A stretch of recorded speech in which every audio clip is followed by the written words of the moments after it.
ജയ്പൂരിലെ സവായ് മാൻസിംഗ് ആശുപത്രിയിലെ ട്രോമ ICUവിൽ തീപിടുത്തത്തിൽ 6 രോഗികൾ മരിച്ചു. 5 പേരുടെ നില ഗുരുതരമായി തുടരുന്നു. ദൃശ്യങ്ങൾ കാണാം.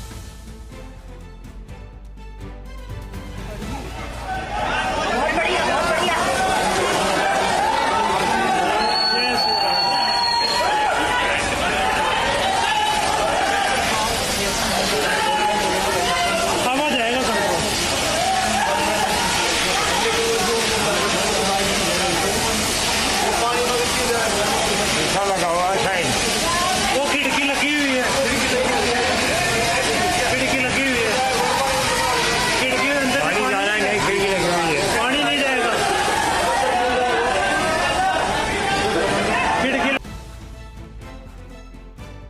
വിജിതയാണ് വിവരങ്ങളുമായി ചേരുന്നത്. വിജിത, എപ്പോഴായിരുന്നു സംഭവം?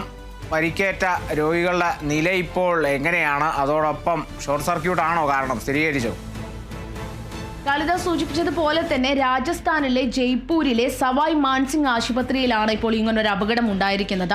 ഈ ആശുപത്രിയിലെ തീവ്രപരിചരണ വിഭാഗത്തിലാണ് തീപിടുത്തം ഉണ്ടായിരിക്കുന്നത്. അവിടെ 2 ICU ആണുള്ളത്. ഒന്ന് ട്രോമ ICU, അതോടൊപ്പം തന്നെ സെമി ICUവും. ഈ 2 ICUവിലുമായിട്ട് 24 രോഗികൾ ഉണ്ടായിരുന്നു. ഇതിനിടയിൽ ഷോർട്ട് സർക്യൂട്ട് മൂലം തീപിടുത്തം ഉണ്ടാവുകയും വലിയ രീതിയിൽ വിഷവാതകം പുറത്തേക്ക് വരുന്ന സാഹചര്യം ഉണ്ടാവുകയും ചെയ്തു. തുടർന്ന് പെട്ടെന്ന് തന്നെ രക്ഷാപ്രവർത്തനം നടത്തുകയും ഈ രോഗികളെയെല്ലാം ICUവിൽ നിന്ന് മറ്റൊരു സ്ഥലത്തേക്ക് മാറ്റുകയും ചെയ്തു. ഇതിൽ 6 പേരാണ് വലിയ ഗുരുതരാവസ്ഥയിൽ ഉണ്ടായിരുന്നത്. ഈ 6 പേരാണ് മരിച്ചിരിക്കുന്നത്. നിലവിൽ 5 പേർ ഗുരുതരാവസ്ഥയിലുമാണ്. എന്തായാലും വലിയ രീതിയിലുള്ള ഒരു അപകടമാണ് ഉണ്ടായത്. രക്ഷാപ്രവർത്തനം ഒക്കെ വേഗത്തിലാക്കിയെങ്കിൽ പോലും ഈ 6 പേരെയും രക്ഷിക്കാനായി കഴിഞ്ഞില്ല. ഷോർട്ട് സർക്യൂട്ട് ആണ് എന്നാണ് ആശുപത്രി അധികൃതരടക്കമുള്ളവർ ഇക്കാര്യത്തിൽ ഒരു വിശദാംശം നൽകുന്നത്. എന്തായാലും നിരവധി രേഖകൾ, ICUയിലെ ഉപകരണങ്ങൾ, അതോടൊപ്പം തന്നെ രക്തസാമ്പിൾ ട്യൂബുകൾ, മെഡിക്കൽ വസ്തുക്കൾ തുടങ്ങി കുറേ കാര്യങ്ങൾ ഈ ഒരു തീപിടുത്തത്തിൽ കത്തി നശിച്ചിട്ടുണ്ട്. ഈ ഒരു സ്ഥലം മുഖ്യമന്ത്രി ഭജൻലാൽ ശർമ്മ, അതോടൊപ്പം തന്നെ പാർലമെന്ററി